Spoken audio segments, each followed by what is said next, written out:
ஹாலிடேஸ்னாலே அது நம்ம ஜிடி ஹாலிடேஸ் தான். GT holidays, south India's #1 travel brand. 2002ஆம் ஆண்டு குஜராத்தில் சபர்மதி எக்ஸ்பிரஸ் ரயில் எரிக்கப்பட்டுச்சு. அதில் 60 பேர் கொல்லப்பட்டாங்க. இதைத் தொடர்ந்து கோத்ரா கலவரம் வெடிச்சிச்சு குஜராத்தில். அதில் 1200 பேர் கொல்லப்பட்டாங்க. இதில் பெரும்பான்மையானோர் முஸ்லீம்கள். அந்த சபர்மதி எக்ஸ்பிரஸ் ரயில் எரிப்புக்கு காரணம் யாரு அப்படிங்கிறது இது வரைக்கும் சரியா தெரியாத நிலையிலும் அது இஸ்லாமியர்கள் தான் செஞ்சாங்க அப்படின்னு சொல்லிட்டு அவங்க மேல ஒரு வன்முறை கட்டவிழ்த்து விடப்பட்டுச்சு. இந்த கலவரம் நடந்தப்போ குஜராத் அரசினுடைய இன்டெலிஜென்ஸ் டிபார்ட்மெண்ட்ல அசிஸ்டன்ட் கமிஷனரா இருந்தவர் தான் சஞ்சீவ் பட் IPS.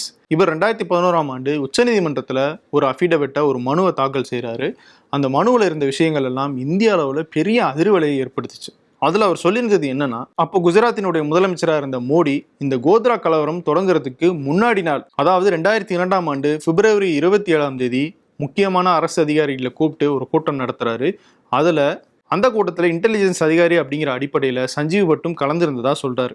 அப்போ மோடி இஸ்லாமியர்கள் பாடம் கற்கட்டும், கலவரம் நடந்தால் தடுக்காதீங்க அப்படின்னு சொல்லி அதிகாரிகளுக்கு உத்தரவிட்டதா சஞ்சீவ் பட் தன்னுடைய அறிக்கையில் சொல்லியிருக்காரு. கிட்டத்தட்ட இந்த கலவரத்துக்கு அப்போ முதலமைச்சராக இருந்த மோடியும் ஒரு முக்கியமான காரணம் அப்படிங்கிறது தான் அவருடைய அந்த மனுவின் சாராம்சம். இந்த அறிக்கையை அவர் உச்சநீதிமன்றத்தில் தாக்கல் பண்ண உடனே பெரிய அதிர்வலையை ஏற்படுத்திருச்சு. அது சரி, 2002 நடந்த கோத்ரா கலவரத்துக்கு இவர் ஏன் 2011 ஒரு மனுவை உச்சநீதிமன்றத்தில் போடுறாரு அப்படிங்கிற கேள்வி முதல்ல சஞ்சீவ் பட்டை நோக்கி எழுப்பப்பட்டுச்சு. ஒரு நியாயமான கேள்விதான். அதுக்கு சஞ்சீவ் பட்டினுடைய விளக்கம் என்னவா இருக்குன்னா, இந்த கோத்ரா கலவரம் தொடர்பாக விசாரிக்கிறதுக்காக ஒரு குழு அமைக்கப்பட்டது, சிறப்பு விசாரணை குழு, நானாவதி குழு.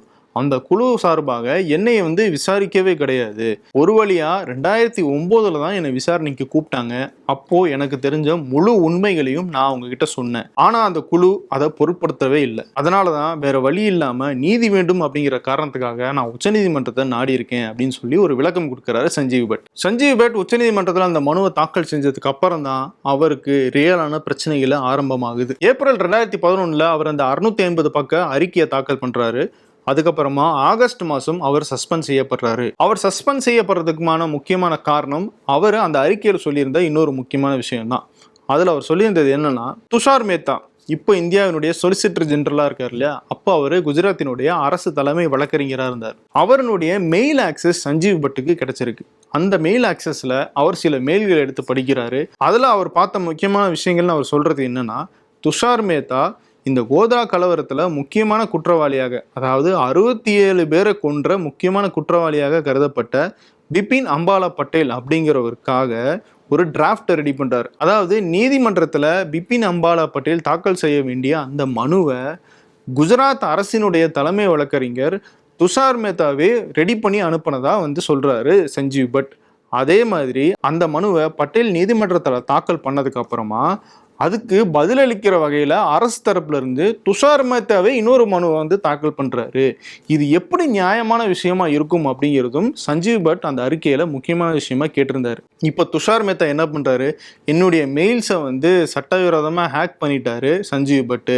அது மட்டும் இல்லை, என்னுடைய மெயில்ல இருந்து இவர் சொன்னார் இல்லையா, இந்த மனுக்கள் எல்லாம் டிராஃப்ட் பண்ணி துஷார் மேத்தா அனுப்பியிருந்தாருன்ட்டு, அதையெல்லாமே சஞ்சீவ் பட் தான் செஞ்சாரு அப்படின்னு சொல்லி துஷார் மேத்தா ஒரு கம்ப்ளைண்ட்டை பதிவு பண்றாரு. அந்த கம்ப்ளைண்டின் அடிப்படையில் ஆகஸ்ட் 2011, அதாவது இந்த மனுவை இவர் உச்சநீதிமன்றத்தில் தாக்கல் பண்ணி 3 மாதங்கள்ல சஞ்சீவ் பட் சஸ்பெண்ட் செய்யப்படுறாரு. தொடர்ந்து சஞ்சீவ் பட் கொடுக்கப்பட்ட அந்த பாதுகாப்பு அப்படிங்கிறது விளக்கப்படுது. பொதுவெளியில் அவர் மேல விமர்சனங்கள் வைக்கப்படுது. அரசியல் ரீதியாகவும் குற்றச்சாட்டுகள் வைக்கப்படுது. அவர் எதிர்கட்சியான காங்கிரஸ் கூட சேர்ந்துட்டு இந்த மாதிரி போலியான குற்றச்சாட்டுகளெல்லாம் வைக்கிறாரு அப்படிங்கிற விமர்சனத்தை எல்லாம் அவர் மேல வச்சாங்க. கடைசியில் 2015ஆம் ஆண்டு IPS அப்படிங்கிற என்ரோல்மெண்ட்ல இருந்தே அவர் நீக்கப்பட்டாரு. அதுக்கு அவங்க சொன்ன காரணம், அவர் பல நாட்களாக லீவ்ல இருக்காரு, என்ன காரணம்னே அவர் சொல்லல அப்படிங்கிறது தான். ஆனா சஞ்சீவ் பட் என்ன சொல்றாருன்னா, இந்த கோத்ரா கலவரம் தொடர்பாக அமைக்கப்பட்ட நானாவதி குழு கிட்ட நான் விசாரணைக்காக அடிக்கடி ஆஜராக வேண்டியிருந்தது, அதனாலதான் என்னால பணிக்கு வர முடியல அப்படின்னு ஒரு காரணம் சொன்னாரு. ஆனா அதையெல்லாம் ஏற்காம சஞ்சீவ் பட்டை காவல்துறை பணியில இருந்து நீக்கிட்டாங்க. இந்த இடைப்பட்ட காலத்துல சஞ்சீவ் பட் மேல வழக்குகளும் தொடரப்படுது.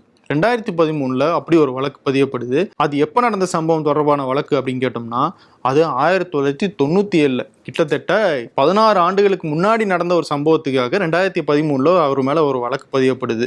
அப்போ 1997 போர்பந்தர்ல ஒரு சிறையில இருந்த ஒரு கைதியை டார்ச்சர் பண்ணதா சஞ்சீவ் பட் மேல ஒரு குற்றச்சாட்டு வைக்கப்படுது. அந்த வழக்கை போலீஸ்ல கம்ப்ளைண்டா கொடுக்கறது யாரு அப்படின்னு பார்த்தோம்னா நரன் ஜாதவ் அப்படிங்கிறவர். இவர் தடா சட்டத்துல ஆர்ம்ஸ் வச்சிருந்ததா கைது செய்யப்பட்டவர். அவரை சஞ்சீவ் பட் தன்னுடைய வீட்டுக்கு அழைச்சிட்டு போய் வச்சு டார்ச்சர் பண்ணாரு அப்படிங்கறதுதான் அவர் கொடுத்த கம்ப்ளைண்ட். ஆனா இப்போ அந்த வழக்குல போதுமான ஆதாரம் இல்லை, சஞ்சீவ் பட் கஸ்டோடியல் டார்ச்சர் பண்ணாருன்றதுக்கான ஆதாரத்தை அரசு தரப்பும் நிரூபிக்கவில்லை அப்படிங்கிறதுனால உச்சநீதிமன்றம் அந்த வழக்குல இருந்து சஞ்சீவ் பட்டை இப்போ விடுதலை பண்ணியிருக்காங்க. இது அவங்க குடும்பத்துக்கு ஒரு ஆறுதலை கொடுத்துருக்கு. ஏன் ஆறுதலை கொடுத்துருக்கு அப்படின்னு கேட்டோம்னா, இப்போ அவர் சிறையில் இருக்காரு. அப்போ இந்த வழக்குல அவர் சிறையில் இல்லையா அப்படின்னு கேட்டிங்கன்னா, அவர் அந்த வழக்குல சிறையில் இல்லை. இன்னும் 2 வழக்குகள் இருக்கு அவர் மேல. அதுல தான் அவர் சிறையில் இருக்காரு. அது என்னன்னு பார்க்கலாம். 1990 குஜராத்தில் இருக்கிற ஜாம்நகர்ல டிஎஸ்பியா இருந்தார் சஞ்சீவ் பட். அப்போ அவர் கண்ட்ரோல்ல இருந்த ஒரு சிறையில் கஸ்டோடியல் டெத் நடந்ததாகவும் அதை செஞ்சது சஞ்சீவ் பட் தான் அப்படின்னு சொல்லிட்டு 2019 நீதிமன்றம் ஒரு தீர்ப்பை வழங்குது. அவருக்கு ஆயுள் தண்டனையும் கொடுக்குது. 1990 நடந்த வழக்குக்கு 2019 கிட்டத்தட்ட 30 ஆண்டுகள் கழித்து அதுல அவருக்கு தீர்ப்பு கிடைச்சு அவர் சிறைக்கு போறாரு. அதே மாதிரி 2024 மார்ச் மாசம் அவருக்கு இன்னொரு தண்டனையும் வழங்கப்படுது. அது எதுக்குன்னா, ராஜஸ்தானை செஞ்ச ஒரு லாயரை அவர் வீட்டில் கஞ்சா வச்சு அதை காரணம் காட்டி அவர் அரெஸ்ட் பண்ணி டார்ச்சர் பண்ணாரு அப்படின்னு சொல்லிட்டு சஞ்சீவ் பட் மேல ஒரு வழக்கு கொடுக்கப்பட்டுச்சு. அதுல அவருக்கு 20 ஆண்டுகள் சிறை கொடுக்கப்பட்டிருக்கு. ஸோ இப்போ 1997 கொடுத்த அந்த கஸ்டோடியல் டார்ச்சர்ல இருந்து அவர் வெளியே வந்தாலும் இன்னும் இந்த 2 வழக்குகள் இருக்கிறதுனால அவர் தொடர்ந்து சிறையில தான் இருக்காரு. இது போக அவர் இந்த கோத்ரா கலவரத்துல அரசுக்கு எதிராக போலியான ஆதாரங்களை உருவாக்கி தாக்கல் செஞ்சதா சஞ்சீவ் பட் ஐபிஎஸ் அவர் மேலையும், முன்னாள் டிஜிபியா இருந்த ஆர்பி ஸ்ரீகுமார் அவர் மேலையும், ஆக்டிவிஸ்டா இருக்கிற டீஸ்டா செல்வேடா அவங்க மேலேயும் ஒரு வழக்கு இருக்கு. ஸோ இந்த வழக்கையும் சஞ்சீவ் பட் எதிர்கொண்டுகிட்டு இருக்காரு. கடந்த 6 ஆண்டுகளாக சஞ்சீவ் பட் சிறையில் இருக்கார். ஆனா அவர் செய்யாத ஒரு குற்றத்துக்காக, அவர் உண்மையை பேசினதுக்காக, நீதிக்காக போராடினதுக்காக அவர் சிறையில் அடைக்கப்பட்டிருக்காருன்னு சொல்லிட்டு அவருடைய குடும்பத்தினர் தொடர்ந்து பேசிட்டு வராங்க. அவருடைய மகள் ஆகாஷி பட் பல இடங்கள்ல அதை பத்தி பேசியிருக்காங்க. எங்க அப்பா முழுமையான உண்மையை பேசினதுக்காக மட்டுமே இப்படி வஞ்சிக்கப்பட்டுக்கிட்டு இருக்காரு.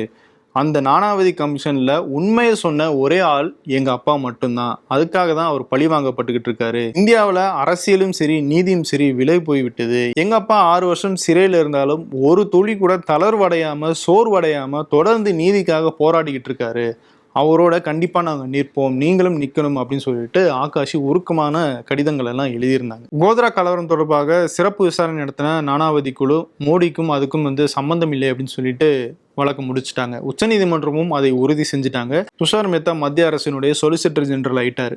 சஞ்சீவ் பட் சிறையில் இருக்கார். சாமானிய மக்களுக்கு கடைசி நம்பிக்கையா இருக்கிறது நீதிமன்றங்களும் நீதியும் தான். அப்படிப்பட்ட நீதியும் தர்மமும் உண்மையும் ஒரு நாள் தங்களை காப்பாற்றும் அப்படிங்கிற நம்பிக்கையோட தான் சஞ்சீவ் பட்டும் அவருடைய குடும்பத்தினரும் தொடர்ந்து போராடிட்டு இருக்காங்க. இது போன்ற பல நியூஸ் அனாலிசிஸை தொடர்ந்து இந்த டீகோட் நிகழ்ச்சியில கொடுத்துட்டு இருக்கேன். நான் உங்கள் வெங்கடேஷ். இது போற வேற ஒரு வீடியோவில் உங்களை மீண்டும் சந்திக்கிறேன். நன்றி. ஹாலிடேஸ்னாலே அது நம்ம ஜிடி ஹாலிடேஸ் தான். GT holidays, South India's #1 travel brand. You know you are special when you're with GT Holidays.